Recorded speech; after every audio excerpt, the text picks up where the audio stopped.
하나님은 사랑이시라. 이 사랑을 나누시겠습니다. 사랑합니다. 축복합니다. 은혜 많이 받으세요. 하나님이 기뻐하시는 예배자가 되세요. 할렐루야. 네. 제목을 같이 한번 읽어볼까요? 제목입니다. 시작. 축복의 온도, 믿음의 온도. 어느 부자가 노년의 어머니께 선물을 하고 싶었어요. 어떤 선물이 좋을지 고민하다가 인터넷에서 4,000개의 단어를 아는 앵무새를 알게 되었습니다. 그 새는 많은 단어를 말할 수 있을 뿐만 아니라 세곡이나 되는 오페라 아리아를 노래할 수 있었습니다. 부자는 그 새가 좋겠다고 생각해서 5만 달러를 지불하고 그 새를 사서 어머니에게 보냈습니다. 5만 달러면 우리나라 돈으로 7천만 원 정도 됩니다. 배달된 다음 날 부자는 어머니가 앵무새를 잘 받았는지 마음에 드시는지 궁금해서 전화를 했습니다. 어머니, 어제 제가 보내드린 선물 받으셨어요?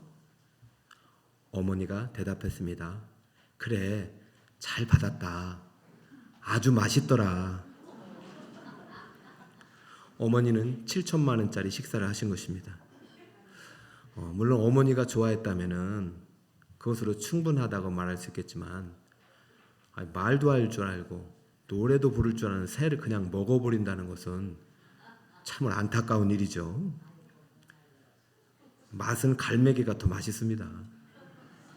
하지만 어머니가 선물을 주신 자녀의 의도를 좀 알았더라면, 그 전화해서 왜 비둘기를 보냈는지, 비둘기가 아니라 앵무새를 보냈는지 물었더라면은 얼마나 좋았겠어요. 여러분, 하나님은 여러분에게 많은 복을 주셨죠. 복의 의미를 잘 알고 그 복을 누릴 수 있는 여러분이 되시기 바랍니다. 자, 하나님은요, 어제나 오늘나 동일해요. 지금도요, 우리를 복 주시고 번성하게 하시고 번성하기를 원하십니다. 이 복은요, 이 축복의 온도는 동일해요. 문제는 우리의 믿음이에요. 우리의 믿음은 무지와 환경에 의해서 영향을 받습니다. 믿음의 온도가 떨어지면 나는 복이 없나 보다. 또 어떤 믿음이 온도가 올라가면 그래, 하나님 나를 복 주신다. 사랑하는 여러분, 여러분의 믿음의 온도가 떨어지지 않고 축복의 온도에 일치하시기를 축복합니다. 노아의 방주에 많은 양의 동물과 가축과 하늘의 새가 실려 있어요. 1년 10일 동안 방주 생활이 끝나고 마침내 땅에 도착해서 노아는 하나님께 감사함으로 제단을 쌓고 번제를 드렸습니다. 하나님께서 그 향기를 받으시고 오늘 노아에게 복을 선언하십니다. 축복을 하십니다. 한번 들어볼까요? 1절. 하나님이 노아와 그 아들들에게 복을 주시며 그들에게 이르시되 생육하고 번성하며 땅에 충만하라. 복을 주시며 이르시되 생육하고 번성하고 땅에 충만하라. 여러분, 창세기 9장을 읽었는데 지금 어디에 복이 지금 재현되고 있냐면 창세기 1장에 복이 재현되고 있어요. 그런데 창세기 1장의 복을 그러면 한번 볼까요? 28절입니다. 여러분 한번 읽어볼까요? 시작. 하나님이 그들에게 복을 주시며 하나님이 그들에게 이르시되 생육하고 번성하며 땅에 충만하라. 할렐루야. 똑같잖아요. 그런데 노아는 알고 있을 거예요. 그 다음에 아담에게 이런 복을 더하셨거든요. 땅을 정복하라. 바다의 물고기와 하늘의 새와 땅에 움직이는 모든 생물을 어떻게 하라? 다스리라. 통치권이 있어요. 그런데 노아한테는 복을 주시면서 생육하고 번성하고 충만하게 하신 다음에 다스리고 정복하라는 통치권을 얘기 안 하시는 거예요. 노아 입장에서 어떤 생각이 들까요? 살려주신 것마다 감사한데 그냥 이제 통치권 없으면 어때? 노아의 입장에서는요, 확실치는 않지만 그런 마음이 들 수 있어. 아담에게 선언한 축복과 나에게 말씀하신 축복이 좀 온도차가 느껴지는 것 같아요. 제가 볼 때는 그래요. 그런데 하나님의 축복의 온도는 변함이 있다 없다? 없다. 여러분, 땅에 움직이는 모든 것들, 새와 물고기와 바다의 생물들을 다 주셨어요. 이것은 동일해요. 다스리라고 했어요. 그런데 이 언어가 오늘 창세기 9장에는 좀 많이 바뀌어요. 이 설명을요, 하나님이 아주 구체적으로 2절부터 6절까지 하시고 7절에 다시 생육하고 번성하고 충만하는 말씀하셔요. 그러니까 축복의 내용은 안 바뀌어요. 축복은 바뀌지 않아요. 그러나 무슨 변화가 있냐면 믿음의 변화가 생긴 거예요. 환경의 변화가 생긴 거예요. 하나님께서는 노아에게 더 강한 믿음의 온도를 요구하시는 거예요. 너 지금 믿음으로는 이 복을 받을 수 없는 거예요.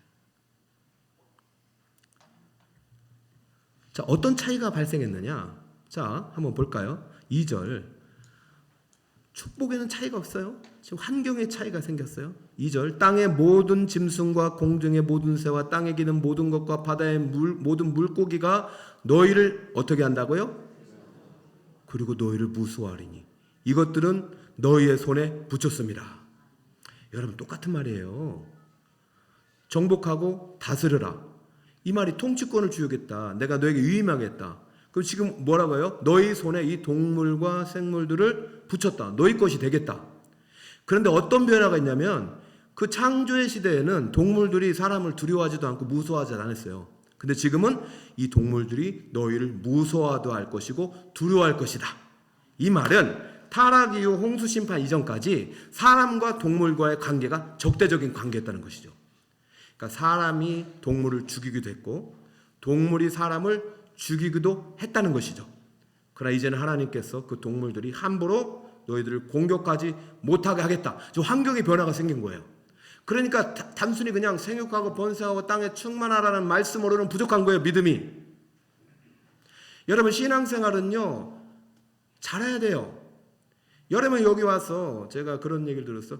목사님이 노아의 방주 얘기만 하지 왜 노아의 방주 안에 있는 내용을 얘기하시나 그러는데, 아니 성경이 지금 방주 안에 상당히 관심을 갖고 있어요. 그 여러분은 잘할 생각이 없다라고 제가 받아들여도 됩니까? 그거 아니잖아요. 자, 지금 노아의 환경의 변화가 생겼고 노아의 믿음을 강화시켜야 될 하나님의 의도가 생겼어요. 그래서 지금 똑같은 말을 하는데 노아는 환경이 달라졌기 때문에 노아에게 더 믿음을 함께 강화시키기를 요구하시는구나. 그러면서 하나님께서 복을 더하시는데 이게 더했는지 어땠는지 모르겠어요. 창세기 1장에는요 채식만 허락했는데요, 창세기 9장에는 처음으로 하나님이 육식을 허락합니다. 3절. 모든 산 동물은 너희의 먹을 것이 될지라 채소같이 내가 이것을 다 누구에게 주겠다? 너에게. 야, 아담은 동식물, 동물 육식 허락 안 했었거든요. 근데 노아에게는 먹을 것으로 주겠다고 합니다. 자, 다시 잃지 마세요. 축복은 변한 것이었어요. 근데 무엇이 변했다? 환경이 변해요. 하나님께서 우리에게 이 환경에 맞는, 이 환경을 뛰어넘는 믿음을 요구하고 계시는 거예요. 그러면서 먹을 것을 준다는 얘기는 지금 왜 이렇게 하느냐? 사실 본래 하나님께서는요 채식으로 충분하게 만드셨지만 죄로 인하여 인간은요 무너지고 깨지고 환경과 변화, 호르몬의 변화가 되니까 이제 채식만으로는 부족하기 때문에 육식을 허락하셨지만, 하나님께서 지금 육식을 허락하시는 것은 단순히 이거 먹으라고 준 게 아니란 말이에요. 네가 앞으로 동물들이 죄로 인해 너희들을 공격하지 못하게 할 테니까 혹시라도 너희들을 공격하면 내가 가만 안 두겠다. 그리고 너희도 이제부터는 동물도 먹어도 된다. 그러나 그 전에는 먹으면 돼요, 안 돼요? 안 돼요. 이제 먹어도 되는 거예요. 이게 법입니다, 법. 자, 그러면 우리 아까 어머니 얘기로 가볼까요? 앵무새를 줬는데 자식 그거 먹으라고 줬을까요? 아니죠. 4천 단어가 있어요. 그럼 얼마나 많은 얘기를 할 수 있겠어요? 노래를 할 수 있어요. 얼마나 많은 위로가 되겠어요? 먹는 거는 아주 마지막 최후의 복이잖아요. 지금 노아의 방주에 동물이 10,000마리 정도 있을 거예요. 최소 1,000마리 이상이래요. 자, 작아요, 많아요? 근데 노아가 느낄 때는, 아담한테 복을 주실 때는 78만 종이 있었어요. 그게 엄청나죠. 수천 그루의 나무에 열매가 있었어요. 근데 지금은 다 죽었어요. 나무는. 동물도 10,000마리 많아요. 복이에요, 복이 아니에요? 환경이 변함에 따라서 우리는 복을 측정합니다. 그 믿음도 달라져. 그리고 생각해 보세요. 150일 동안 잠겼다가 땅이 드러나면서 죽었던 시체들이 다 나옵니다. 살고 싶겠어요? 지금 엄청난 변화 속에서 하나님께서 먹거리를 주는 게 복으로 다가오는지 궁금하고, 지금 하나님께서 노아에게 너 복이야, 내가 너를 복을 주었어, 너는 복일 거야 라고 하는 말이 노아에게 이게 들려지는지 우리 질문해 봐야 돼요. 그럼 여러분들 똑같아요. 이 질문을 동일하게 주님이 하고 있어요. 여러분은 이미 하나님의 복을 주셨습니다. 할렐루야. 그 여러분의 복이냐 말이죠. 지금 문제는 축복의 온도가 아니에요. 하나님의 복은 동일해요. 우리의 믿음의 온도입니다. 하나님은 노아의 믿음이 올라가기를 원하셔요. 노아의 믿음이 강건해지기를 원하셔요. 여러분의 믿음도 자라기를 원하셔요. 노아가 3절까지만 읽었다면 먹고 끝났을 거예요. 그냥 내 생에 이거 10,000마리 먹고 죽자 이럴 수 있는데 4절을 읽으면서 하나님의 창조의 복은 동일하구나. 4절을 한번 볼까요? 무슨 말씀하셨기 때문에 그러나 그것을 고기를 그 생명되는 무엇째? 피째 먹지 피는 먹지 말라. 이 말씀이 들려주는 순간 노아는 깨달았을 것입니다. 아담의 복이 비록 환경은 이렇게 무너졌어도 동일하게 나에게 들려지는구나. 하나님의 축복은 변함이 없구나. 문제는 내 믿음이구나. 내 이 축복을 내 믿음을 통해서 받아내리라. 여러분 다 먹을 수 있습니다. 근데 뭘 먹지 말라고요? 피를 왜 먹지 말라고 할까요? 피에는 생명이 있기 때문이고, 피는 생명을 상징하기 때문이고, 피는 누구에게 드려야 되냐면 하나님께 제단에 뿌려야 돼요. 그래서 지금 창세기에는 나오지 않지만 모세 시대에 이제 율법이 만들어질 때 레위기에 보면 피를 어떻게 해야 되는지 나옵니다. 17장 11절. 육체의 생명은 어디에 있다? 피에는 생명이 있다. 내가 이 피를 너희에게 주어 제단에 뿌려 너희의 생명을 위하여 속죄하게 하였나니 생명의 피에 있으므로 피가 죄를 속하느니라. 할렐루야. 여러분, 하나님께서 너에게 동물 식용을 허락하시면서 피는 먹지 말라는 것은 이 피는 누구에게 달라는 거예요? 제단에 뿌려서 하나님께 달라는 거예요. 그게 향기가 된다는 거예요. 여러분, 번제, 소제, 속죄제, 화목제, 속건제 이런 제사법 중에서 소제 외에는 다 피가 뿌려지거든요. 동물을 잡을 때 피가 나오잖아요. 피 하나도 가져가면 안 됩니다. 그거는 제단에도 뿌리고 속죄수도 뿌리는데 다 남는 거는 제단 밑에 다 부으라고 했어요. 왜? 이 피에 뭐가 있다? 생명. 지금 이 피를 통해서 하나님께서 구약을 통해서든 이 노아의 이야기를 통해서 무슨 얘기를 하고 있냐면 이 피에 생명이 있다는 것은 이 피가 누구의 피를 보여주고 있냐면 갈보리 제단에 뿌려질 예수 그리스도의 보혈을 지금 보여주고 있는 것이죠. 짐승이 죽을 때 육식은 되지만 피가 흘려질 때 이 피가 하나님의 제단에 뿌려지는 것은 장차 오실 하나님의 아들 예수가 죽임을 당하여 십자가에서 피 흘림을 당할 때 그 피가 갈보리 제단에 뿌려질 때 그 피를 믿는 자가 구원을 받게 되는 것이죠. 그 피가 믿음으로 우리에게 뿌려지는 자가 속죄함을 받게 되는 것이죠. 여러분의 죄 사함은 오직 예수 그리스도의 보혈밖에 없습니다. 할렐루야. 그리고 지금 짐승의 피를 흘릴 때 이 피를 보시면서 주님은 하나님은 누구의 피를 보시는 거예요? 예수 그리스도의 제단에 뿌려질 피. 근데 그 피를 지금 그 구속의 계획 속에 계신 예수님의 구속의 계획을 노아는 이 말씀을 들으면서 믿음으로 바라보게 된 것이죠.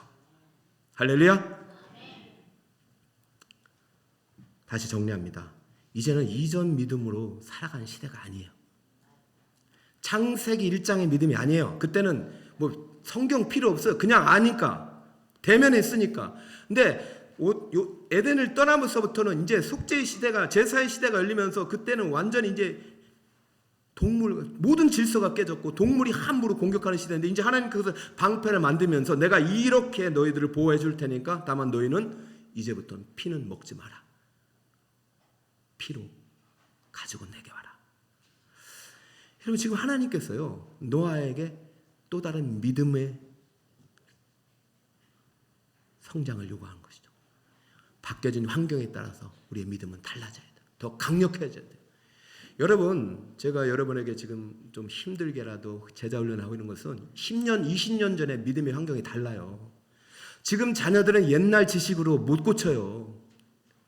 노아의 방주만 가지고 못 고쳐요. 그 안에 있는 내용들을 알아야 되고, 왜 지금 피를 먹지 말라는지 알아야 돼요. 왜? 이 피에 생명이 있고, 이 피의 생명이 별로 예수 그리스도의 보혈을 상징하기 때문이에요. 주님은 지금 이 말씀을 통해서, 축복의 선을 통해서 구속의 계획을 설명하고 계십니다. 노아는 믿음으로 아마 이 이야기를 깨달았을 것입니다. 그러므로 결론적으로 하나님의 축복은 변함이 없다. 축복의 온도는 동일하다. 그러나 나를 향하신 하나님의 축복의 계획이 내 안에 적용되기 위해서는 우리의 믿음을 올려야 된다는 것입니다. 원래 동물을 먹으러 가니까 잘됐다 이렇게 먹는 것이 아니라, 원래 하나님의 뜻은 동물이 먹는 게 아니에요. 이 창조 세계가 아름답게 질서 있게 살아가는 것이요, 먹지만 함부로 사육하는 거 하나님의 뜻이 아닙니다. 하나님이 종말론적으로 회복할 하나님의 창조 세계, 하나님의 나라를 볼까요? 이사야 11장 6절 한번 펴주시겠습니까? 자, 보세요. 하나님의 뜻은 이래요. 하나님의 뜻은 이사야 11장 6절, 그때 이리가 어린 양과 함께 살며 포범이 어린 염소와 함께 누우며 송아지 어린 사자와 살찐 짐승이 함께해서 어린아이에게 끌리며 암수와 곰이 함께 먹으며 그것들의 새끼가 함께 엎드리며 사자가 소처럼 풀을 먹으며 젖먹는 아이가 독사의 구멍에서 장난하며 젖된 어린아이가 독사의 굴에 손을 넣을 것이라. 내 거룩한 산 모든 곳에서 해됨도 없고 상함도 없을 것이니 이는 물이 바다를 덮음같이 여호와를 아는 지식이 세상에 충만할 것임이니라. 할렐루야. 이것이 하나님이 꿈꾸는 나라예요. 근데 이것이 뭐 때문에 무너졌어요? 죄 때문에 다 망가졌어요. 제한적으로 육식을 허락하지만 하나님의 노아를 통해서 이 창조의 세계, 창조의 축복을 다시 회복해 나갈 계획을 시작하신 것이고, 그 중심이 피의 제사가 있는 것입니다. 여러분 오늘 주님의 보혈을 가지고 오셨습니까? 그럼 그 믿음의 온도는 안전한 것이에요. 여러분 믿음의 온도가 이전보다 더 올라가길 바랍니다. 하나님의 축복은 변함없어요. 변함없는 하나님의 축복의 온도까지 올라가시길 바랍니다. 최근에 이제 많은 분들의 심금을 울리는 노래가 있었어요. 저도 이 노래 듣고 처음에 가슴이 뭉클하더라고요. 근데 지금 상당히 많이 9시 이제 뉴스에까지 이분이 초청됐는데요. 이번에 노래를 여러분이 좀 아는지 모르겠는데, 제가 노래를 부를까 그냥 가사만 할까 하다가 그냥 부르기로 했습니다. 못 불러도 참 들어보세요. 나는 내가 빛나는 별인 줄 알았어요. 한 번도 의심한 적 없었죠. 몰랐어요. 난 내가 벌레라는 것을. 그래도 괜찮아. 난 눈부시니까. 하늘에서 떨어진 별인 줄 알았어요. 소원을 들어주는 작은 별. 몰랐어요. 난 내가 개똥벌레라는 것을. 그래도 괜찮아. 나는 빛날 테니까. 나는 내가 빛나는 별인 줄 알았어요. 한 번도 의심한 적 없었죠. 몰랐어요. 난 내가 벌레라는 것을. 그래도 괜찮아. 난 눈부시니까. 여러분 들어보셨나요? 이 제목이 박수 좀 하시고. 네, 고맙습니다. 네. 제목이 나는 반딧불이야. 근데 사람들은 반딧불을 뭘라 불러요? 개똥벌레. 자기는 반딧불인 줄 알았어. 빛나는 별인 줄 알았어. 근데 환경이, 죄악이 나를 뭐라고 불러? 야, 이 개똥벌레야.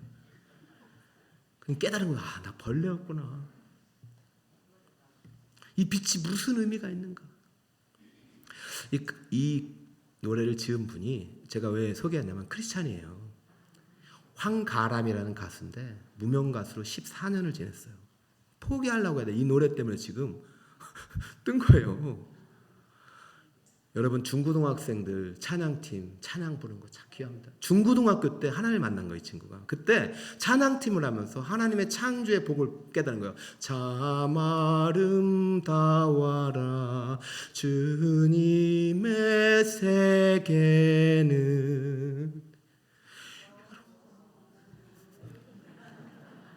노래하다가 설교 다 끝날 것 같아서 이 친구가 그러니까 정말 하나님의 창조에 이렇게 아름다워 하나님의 창조인데 자기가 노래를 잘한다는 걸 깨닫고 노래로 성공하겠다고 고등학교 졸업하자마자 홍대 거리로 갔는데요. 세상에 가만 놔둡니까? 그것도 노래냐? 이 개똥벌레 같은 녀석. 자기는 진짜 잘하는 줄 알았어. 하나님은 나에게 노래를 주시는 은사를 주신 줄 알았는데 세상에 막상 내놓아보니까 아무 쓸모가 없는 거예요. 그래도 계속 도전하고 노숙을 4년이나 했대요. 그냥 그 길거리에서 자면서 먹고 마시고 그렇게 했는데도 도저히 안 돼서 이제 포기하고 내려가려는데 마지막에 이 반딧불이라는 노래를 같이 하자고 했는데 이 반딧불을 보니까 꼭 자기하고 똑같은 것 같아. 그래서 혼을 담아서 노래한 거예요. 혼을 담아서. 그리고 이 친구는 반딧불도 하나님이 지으신 창조의 소중한 작품이다. 그러면서 이 반딧불을 개똥벌레라고 부르는 이 세상을 향하여 그 사람이 잘 보세요. 개똥벌레라고 안 합니다. 개똥벌레 분리해서 나가요. 개도 하나님 것이고 벌레도 하나님 것이고 똥도 귀하다. 똥도 겨로 쓰이잖아요. 그러니까 모든 것이 귀하게 여기지는 믿음이 다시 생겼고 그 믿음으로 부르니까 지금 완전히 지금 히트를 치고 있어요. 할렐루야. 저 이번에 잘 되길 축복합니다. 잘 되고 예배를 잘 드렸으면 좋겠어. 더 잘 드리고 있겠죠? 여러분도 빛나는 별이에요. 다니엘이 나라가 망했어요. 지금 우리 나라 힘들잖아요. 근데 여러분 대한민국 사람이라고 말하고 싶어요. 다니엘이 나라가 망했어요. 그 바벨론이 포로로 끌려갔어요. 여러분 왕의 총리가 되었죠. 기쁘겠어요. 가족들 다 비참하게 살아가는데 저 성전 무너지고 다 기업 무너지는데 우크라이나 앞으로 살겠어요? 그러니까 견딜 수가 없어. 그 예배는 잘 드립니까? 예배 드리면 잡아가지. 기도한다고 막 사자굴 집어넣지. 그런데 하나님이 그 다니엘에게 축복을 선언합니다. 보세요. 다니엘 12장 3절. 지혜 있는 자는 궁창이 빛과 같이 빛날 것이요 많은 사람을 옳은 대로 돌아오게 한 자는 별과 같이 영원토록 빛나리라. 할렐루야. 너는 빛나는 별이라는 거예요. 근데 다니엘이 이게 믿어지냐고요. 빛나는 별이라고 하지만 아브라함은 그렇게 빛나는 별이 되게 하는데 나는 별이 아닌 것 같지만 다니엘은 믿기로 했어요. 믿었어요. 우리나라에 다시 한번 강복이 올 것이다. 새날이 올 것이다. 믿었어요. 여러분 다니엘이 믿고 기도를 시작하는 순간 하나님의 일이 시작되었고 70년 만에 나라가 해방된 것입니다. 할렐루야. 사랑하는 여러분, 여러분은 개똥벌레가 아니라 하늘에 빛나는 별과 같이 영원토록 빛나는 하나님의 자녀입니다. 문제는 믿음입니다. 노아가 하나님 말씀을 들으면서 여러분 생각해 보세요. 다 죽고 사방에 시체만 있고 딸랑보 10,000마리 1,000마리 이게 복이 되겠냐고요. 자식은 8명, 이 가족은 8명. 그런데 믿기로 시작한 거. 왜?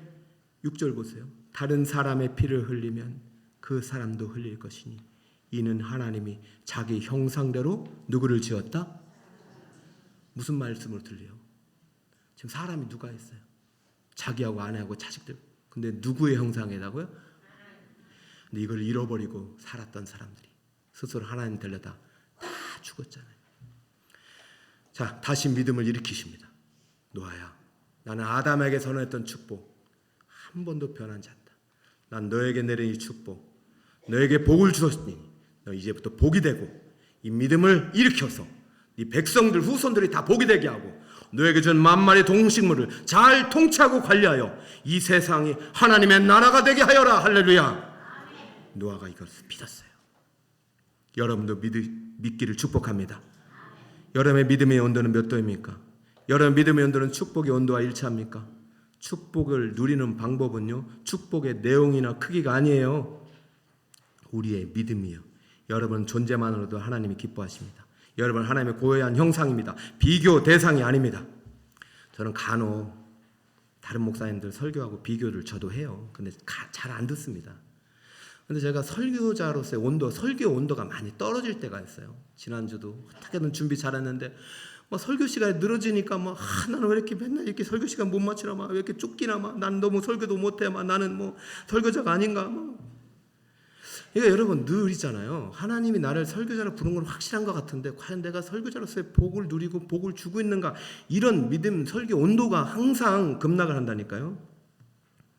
그러던 가운데 이제 지난주에 제가 어느 목사님의 책을 한 권 읽게 됐는데요. 그 안에 있는 내용이 참 내 마음을 끌어올렸어요. 그 목사님의 책에 이런 내용이 있습니다.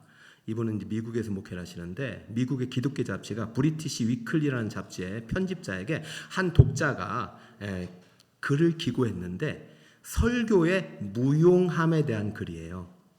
내용이 이렇습니다. 나는 30년 동안 교회에 다녔습니다. 그 30년 동안 나는 약 3,000편 정도의 설교를 들었습니다. 그렇지만 지금 기억나는 설교는 단 한 개도 없습니다. 내 생각에 목사님도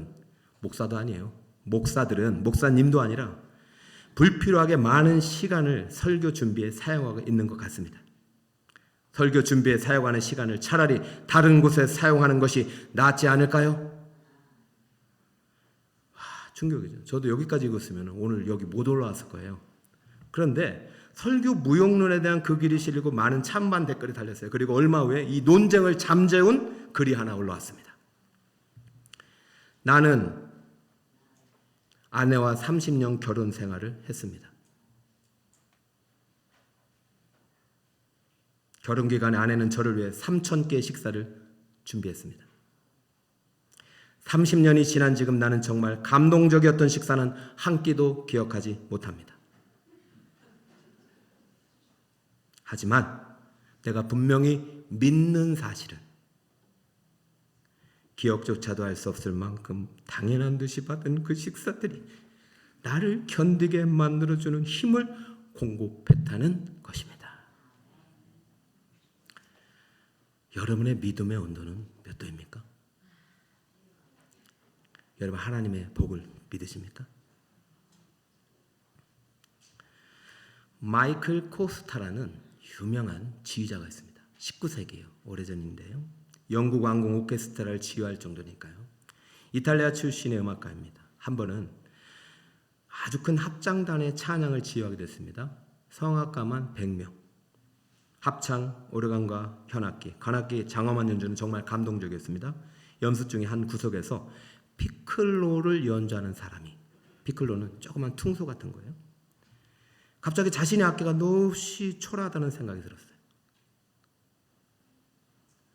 심벌즈, 오르간, 그리고 여러 가지 관악기 소리에 묻혀서 피콜로 소리는 들리지도 않았으니까요. 이런 웅장함 가운데 내가 내는 소리가 뭔 의미가 있어. 내가 소리를 내지 않아도 아무 표도 나지 않을걸? 그래서 그는 연주하는 신용만 하고 소리를 내지 않았습니다. 그런데 열광적으로 지휘하던 코스타가 갑자기 지휘를 멈췄습니다. 그리고 말했습니다. 피콜로 연주자 어디 있습니까? 피콜로! 창조의 순간에 아담이 죄를 짓고 추방을 당하게 되었습니다. 나가. 그런데 하나님이 아담을 부릅니다. 아담아! 죄를 지어 부끄러워서 대답할 수 없었지만 마지못해 대답합니다. 이젠 죽었구나. 여러분, 하나님 아담을 왜 부르셨을까요? 죄를 지어서 벌 주려고요? 떠나기 전에 가죽옷을 입히려고. 가죽옷을 입힐 때 뭐가 흘러요? 피가 흐르죠. 그 가죽에서 흘린 피가 예수 그리스도의 구속의 피의 첫 피입니다. 구약은 예수님의 이야기. 저는 그 가족의 목숨이 죽는 순간 결국 구속의 계획 속에 오실 자신의 아들 예수 그리스도의 죽음을 기억하면서 아담을 다시 이곳으로 데려올 계획을 가지고 아담 후손을 예수 보혈로 구속할 계획을 가지고 옷을 입히시는 그 하나님의 아버지의 손길, 피는 먹지 말라고 하시는 하나님의 말씀 속에서 노아가 분명히 들었다고 믿습니다. 여러분, 축복은 변함이 없습니다. 아담에게 복을 주시며 이르시되, 노아에게 복을 주시며 이르시되, 아브라함에게 복을 주시며 이르시되, 그리고 예수 그리스도를 통해서 오늘날 여러분에게 복을 주시며 이르시는 그 하나님은 동일하십니다. 우리의 믿음이 그 하나님의 축복의 온도에까지 이르기를 축복합니다. 자, 말씀의 결론을 맺을까요? 말씀의 결론을 맺을까요? 하나님은요, 오늘도 여러분이 복이 되게 하십니다. 그리고 복 주고 번성하고 번성하게 되기를 원하십니다. 여러분이 복입니다. 여러분 생각해 보세요. 가장 큰 복이 뭐예요? 남편 잘 되는 거요? 아니면 내가 무슨 이뻐지는 거요? 자식이 가장 큰 복 아닙니까? 그 자식이 소식일 때 얼마나 억장이 무너집니까? 그래도 그 복엔 변함이 없어요. 자식이 복이라는 건 변함이 없어요. 여러분 끝까지 믿음을 가지고 이 자녀가 잘 되기를 기도합시다. 후손이 잘 되기를 기도합시다. 우리 다음 세대부 영아부부터 청년부까지 잘 되기를 기도합시다. 그러나 잊지 마세요. 여러분이 하나님의 복입니다. 여러분이 하나님의 창조의 형상입니다. 우리의 믿음이 끌어올리는 방법은 우리 안에 예수 보혈이 흐르는 것밖에 없어요. 예수 보혈이 흐르는 것은 예수님과 연합하는 것입니다. 예수님의 십자가를 붙잡는 것입니다. 여러분 끝까지 믿음을 떨어뜨리지 말고 예수님과 동행하면서 말씀 중심, 예배 중심, 예수님 중심으로 여러분 믿음의 온도가 올라가고 하나님 예배하신 축복이 여러분의 축복이 되시기를 예수 그리스도의 이름으로 축원합니다.